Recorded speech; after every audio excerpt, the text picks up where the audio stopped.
नमस्कार, मी संस्कृती आणि आपण पाहत आहात नव मराठा।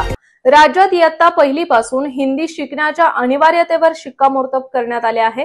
राज्य शालेय अभ्यासक्रम आराखडा 2024 नुसार मराठी आणि इंग्रजी माध्यमांच्या शाळांतील 1ली ते 5वीच्या विद्यार्थ्यांना मराठी आणि इंग्रजीसह हिंदी ही तृतीय भाषा शिकवली जाईल।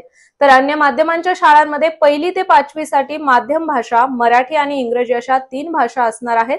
जून पासून सुरू होणाऱ्या शैक्षणिक वर्षापासून या धोरणाची अंमलबजावणी करण्यात येईल। हिंदी भाषेच्या सक्तीमुळे या शैक्षणिक धोरणाबाबत वादंग निर्माण होण्याची चिन्हे दिसत आहेत। सीबीएसई अभ्यासक्रमावर आधारित नव्या धोरणाची अंमलबजावणी टप्प्याटप्प्याने करण्यात येणार आहे। त्यानुसार यंदाच्या शैक्षणिक वर्षापासून इयत्ता पहिलीपासून नव्या शैक्षणिक धोरणाची अंमलबजावणी होईल, तर पुढील वर्षी 2री, 3री, 4थी, 6वी साठी नवे शिक्षण धोरण लागू करण्यात येईल। 2028 ते 29 पर्यंत राज्यात 12वी पर्यंत सर्व इयत्तांसाठी नवे शिक्षण धोरण लागू होईल। तसेच राष्ट्रीय शिक्षण धोरणाची राज्यात यंदापासून अंमलबजावणी होणार आहे। नव्या शैक्षणिक धोरणानुसार अभ्यासक्रमात भाषा संवर्धनाला विशेष महत्त्व देण्यात आले असून इयत्ता 1ली ते 5वी मध्ये मराठी, इंग्रजी आणि हिंदी या 3 भाषा सक्तीच्या असतील।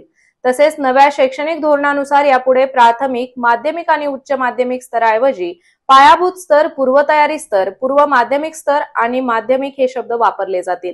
तसेच नव्या शैक्षणिक धोरणानुसार वय 3 ते 8 वर्षापर्यंत बालवाटिका म्हणजे 1, 2 आणि 3 तसेच इयत्ता 1ली आणि 2रीचा पायाभूत स्तरामध्ये समावेश असेल।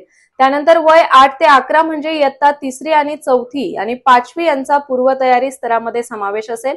तर वय 11 ते 14 वयोगट म्हणजे इयत्ता 6वी, 7वी आणि 8वी यांचा पूर्व माध्यमिक स्तरात समावेश असेल। तर माध्यमिक स्तरामध्ये 14 ते 18 वयोगट म्हणजे 9वी ते 12वी इयत्ताचा समावेश असेल। नव्या धोरणानुसार 10+2+3 या पारंपरिक धोरणाऐवजी आता 5+3+3+4 अशा शैक्षणिक आकृतीबंध असेल। तर अशाच माहितीपूर्ण बातम्यांसाठी चॅनलला सबस्क्राइब नक्की करा।